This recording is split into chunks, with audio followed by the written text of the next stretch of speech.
সে বক্তব্য দেওয়া শুরু করবে, সেই মুহূর্তে আপনারা দলে দলে আসবেন, ধানমন্ডি 32 নম্বরে বুলডোজার নিয়ে আসবেন। বুলডোজার না পাওয়া গেলে হাতুড়ি শাবল গাইতে নিয়ে আসবেন। এত খুশি ইলিয়াসকে এত খুশি দেখিনি কখনো। এগুলো হচ্ছে একটা সিবি, যেটা আর কি 2 নাম্বার সিবি, যেটা চাকরি টাকা দিয়ে চাকরি নেওয়ার বলে আর কি মানুষ, যেটা আমরা বলি। তো এখানে ওনার জিপি হচ্ছে 3.0।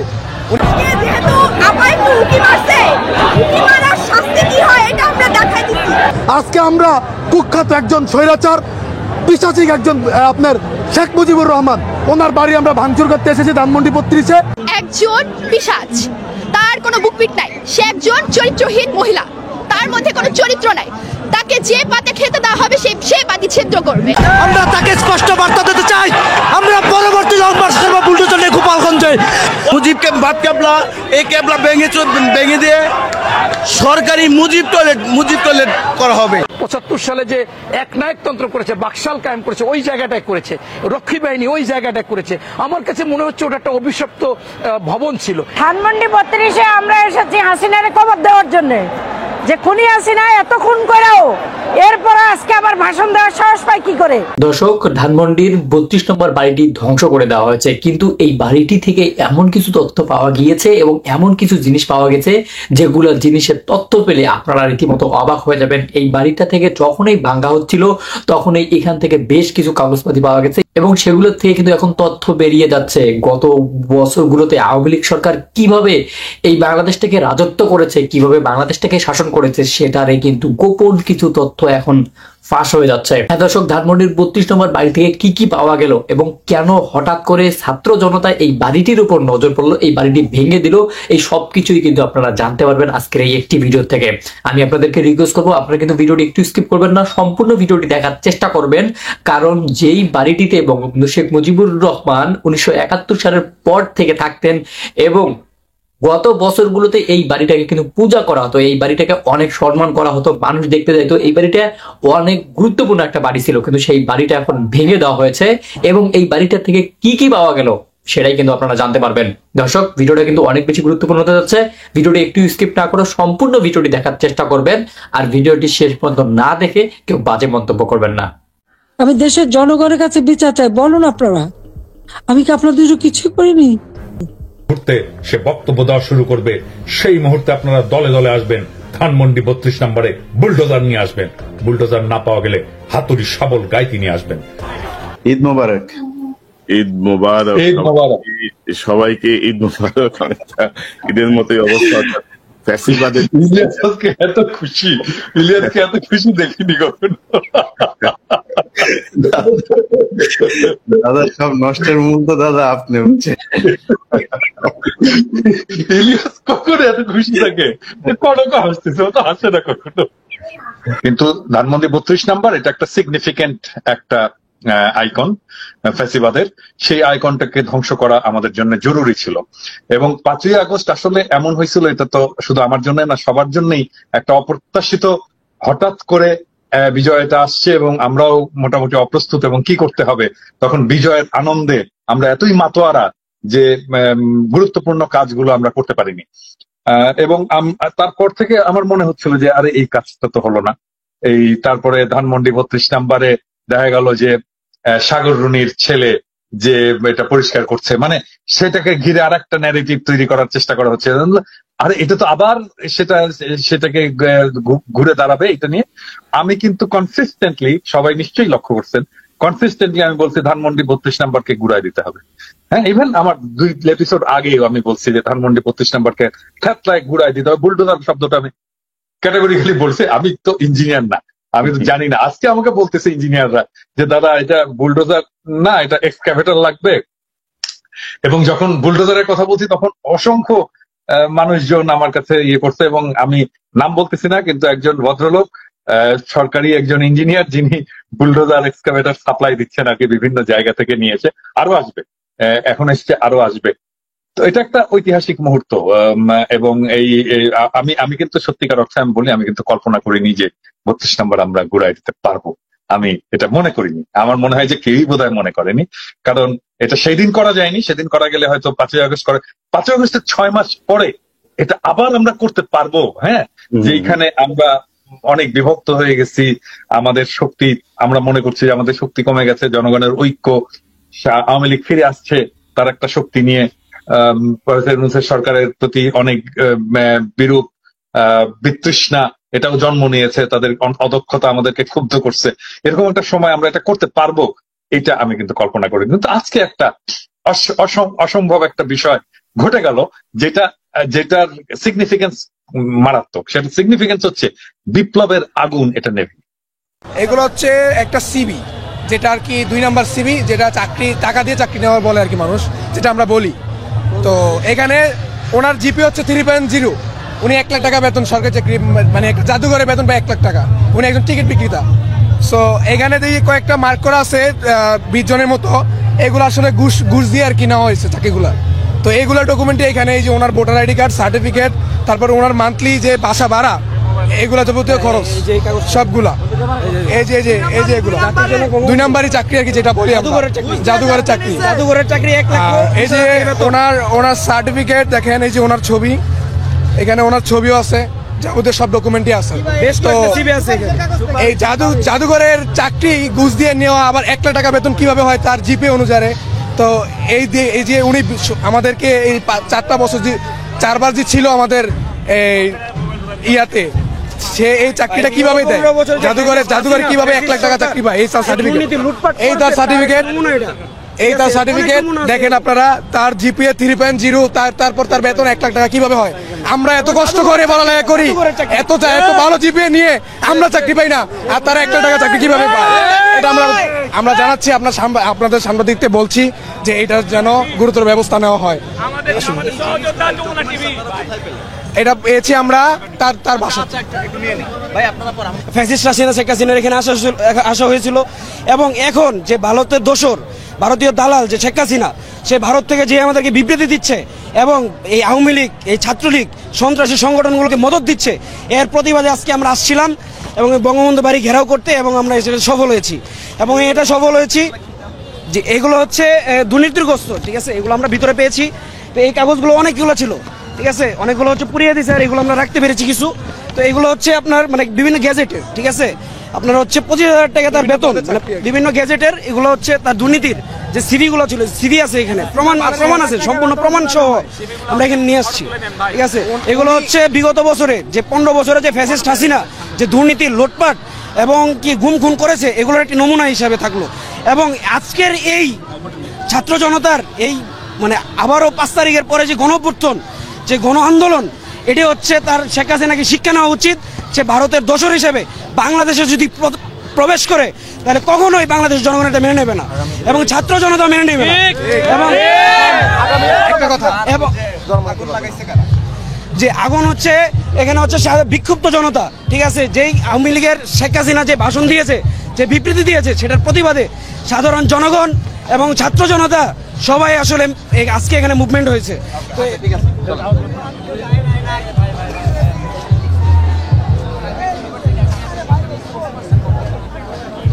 তবে আমরা যখন এই ধানমন্ডি 32 এলাকায় আসলাম, তার আগেই আমরা দেখেছি যে চারপাশের এলাকা থেকে, বিশেষত আপনার সায়েন্স ল্যাব, কলাবাগান এবং এই সাইডে আপনার শ্যামলী কলেজ গেট থেকে বিভিন্ন জায়গা থেকে আসলে একটি যানজট সৃষ্টি হয়। কিন্তু যানজট সৃষ্টি হওয়ার ফলে এই যানজট কিন্তু আসলে যে মানে মানুষ যারা রয়েছে, সেনাবাহিনী যদি শুরু থেকেই আমাদের পক্ষে থাকতো, ছাত্র জনতার পক্ষে থাকতো সেনাবাহিনী, তাহলে কিন্তু 2000 ছাত্র জনতার হত্যা হতো না। এই সেনাবাহিনী কিন্তু তখন আমাদের পক্ষে ছিল না। পরবর্তীতে সেনাবাহিনী আমাদের সাথে সুশীল চেয়েছে। সেনাবাহিনী সুশীলতার কারণে আমাদের দেখেন প্রায় 30,000-এর উপরে আমাদের ভাই বোনদের হাত পা হারিয়েছে, এখন আহত নিহত আছে। আজকে আমরা কুখ্যাত একজন স্বৈরাচার পিশাচিক একজন আপনার শেখ মুজিবুর রহমান, ওনার বাড়ি আমরা ভাঙচুর করতে এসেছি ধানমন্ডি 32-এ। এই জায়গায় সেনাবাহিনী এসে সুশীল ছাড়তে এসেছেন, জানি না এখানে সুশীল ছাড়তে সেখানে তিনি বাঁকড়া দিতেন কিনা, কিন্তু আমার স্পষ্ট বার্তা হচ্ছে কোনোভাবে আজকে শেখ হাসিনা আপনারা দেখছেন যে অলরেডি বক্তব্য দিচ্ছে, তিনি ছাত্র জনতার উদ্দেশ্যে একজন খুবই বক্তব্য দিচ্ছে, কতটা লজ্জাজনক। আমরা এখানে নেট পাচ্ছি না, এখানে কেউ লাইভ করতে পারতেছে না। আমার মনে হয় যে গভর্নমেন্টের ভিতরেও এই পৈশাচিক শেখ হাসিনার দোসররা আছে। এখানে অনেক সাংবাদিকরা লাইভ করতে পারতেছে না, ভিডিও নিতে পারতেছে না, সবাই ফুটেজ নিচ্ছে। তো সেই জায়গাটা থেকে কেন মানুষ লাইভ করতে পারতেছে না? শেখ হাসিনা খুনির মতো সেখানে বসে ভারতে বসে লাইভ করতেছে, আর আমাদের এখানের ভাইরা লাইভ করতে পারতেছে না।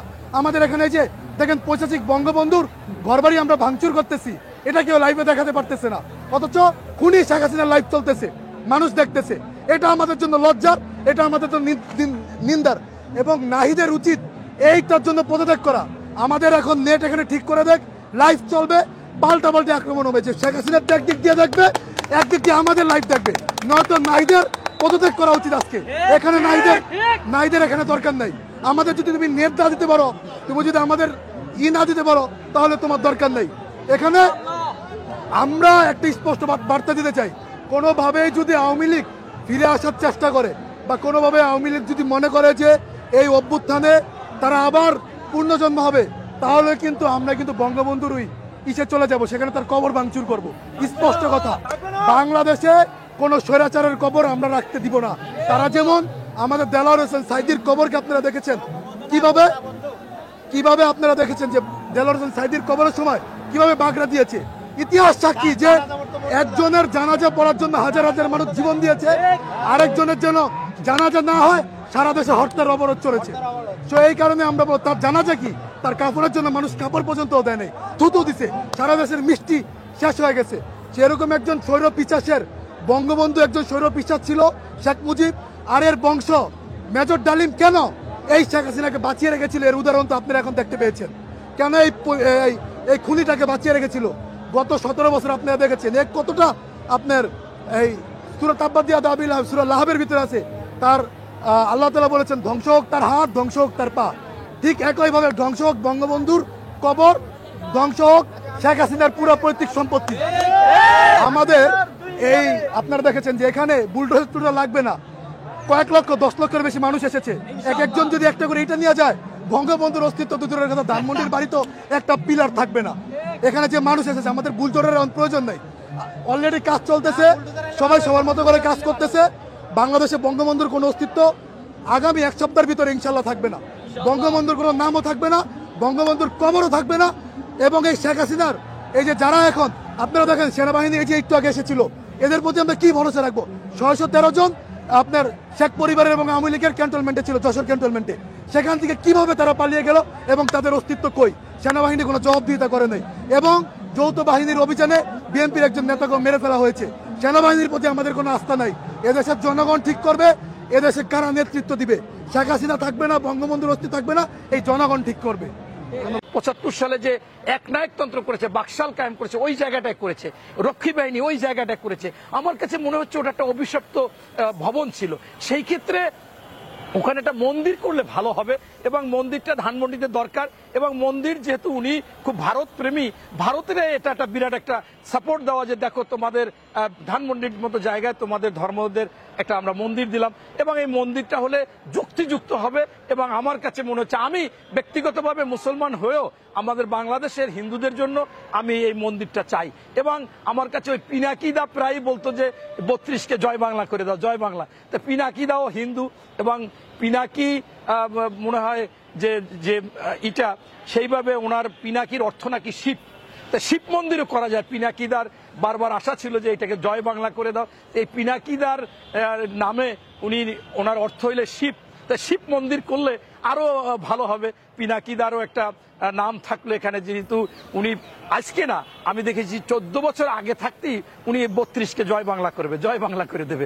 শেষমেশ উনি কালকে দেখলাম যে উনিও লাইভে এসে বলল যে আজকে ঈদের খুশি, ইলিয়াস ভাইয়ের সাথে বলল, কনক সরার কাছে বলল।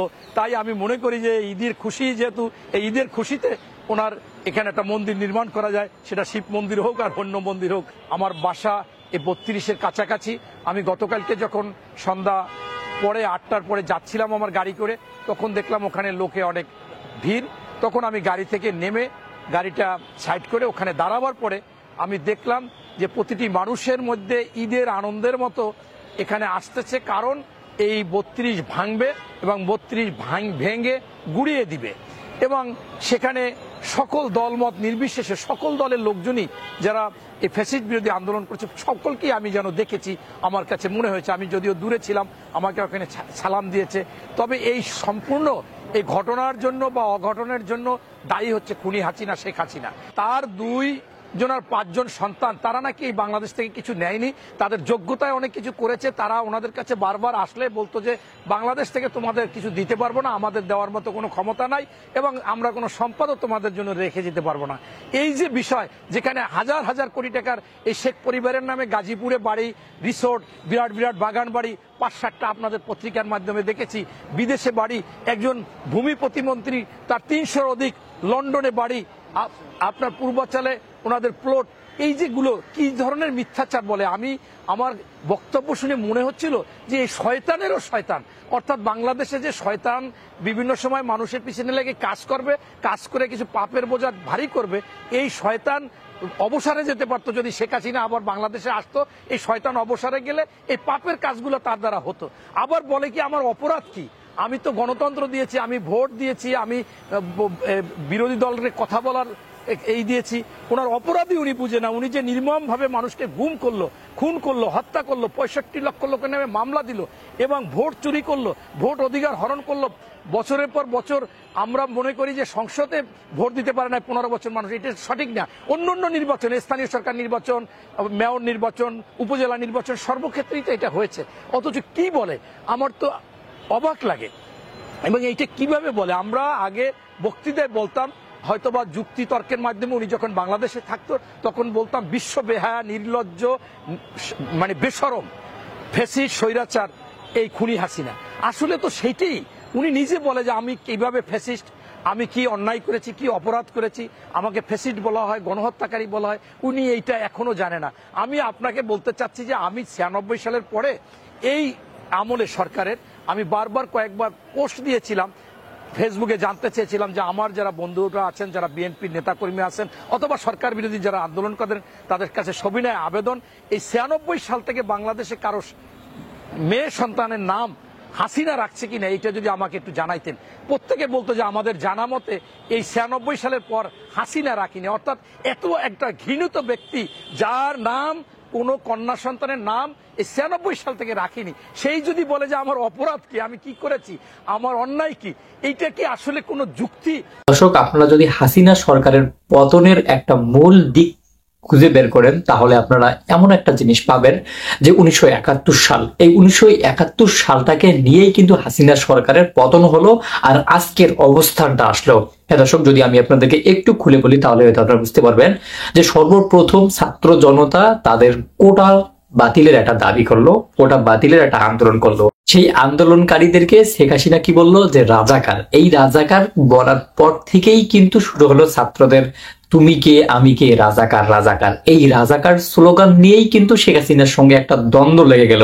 আর এই দ্বন্দ্বটা লাগার পর থেকেই কিন্তু শেখ হাসিনা সরকারের দিনে দিনে পতন এবং আজকের এই যে ধানমন্ডি 32 নম্বর বাড়িটা যে ধ্বংস করে দেওয়া হয়েছে, এটার পিছনে মূলত ওই একটা স্লোগানে তুমি কে আমি কে, রাজাকার রাজাকার।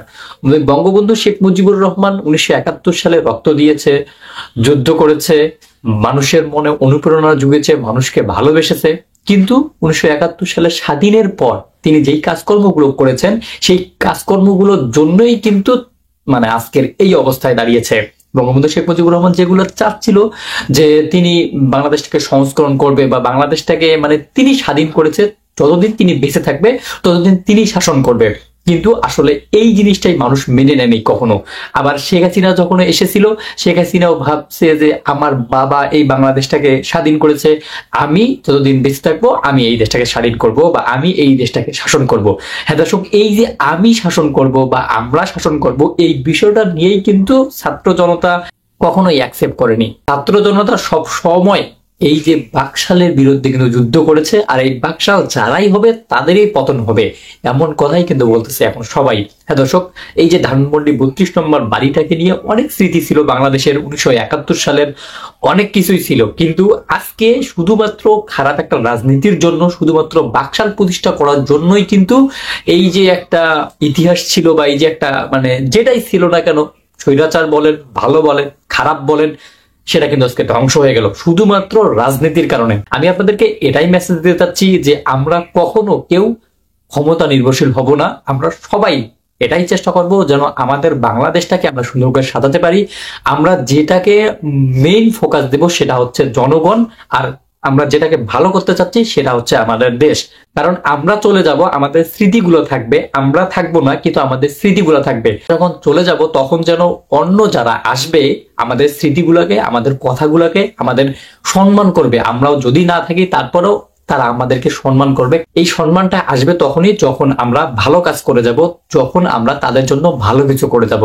এই কথাগুলো মাথায় রেখে যদি বর্তমান বাংলাদেশের রাজনৈতিক নেতারা চলে, বা বর্তমান বাংলাদেশের যারা সরকারে আসবে বা যারা নির্বাচন করবে বা যারা রাজনীতিতে আসবে, তারা যদি এই কথাগুলো মাথায় রাখে যে আমি একদিন চলে যাব বা আমি একদিন থাকবো না বা আমার ক্ষমতা একদিন চলে যাবে, তাহলেই হয়তো তারা আর কোনো রকম খারাপ কাজ করবে না। হ্যাঁ দর্শক, এই বিষয়টা নিয়ে আপনাদের কি মনে হচ্ছে অবশ্যই কিন্তু আপনারা আপনাদের নিজস্ব একটি মন্তব্য দিবেন, কারণ আপনাদের মন্তব্যগুলো অনেক বেশি গুরুত্বপূর্ণ।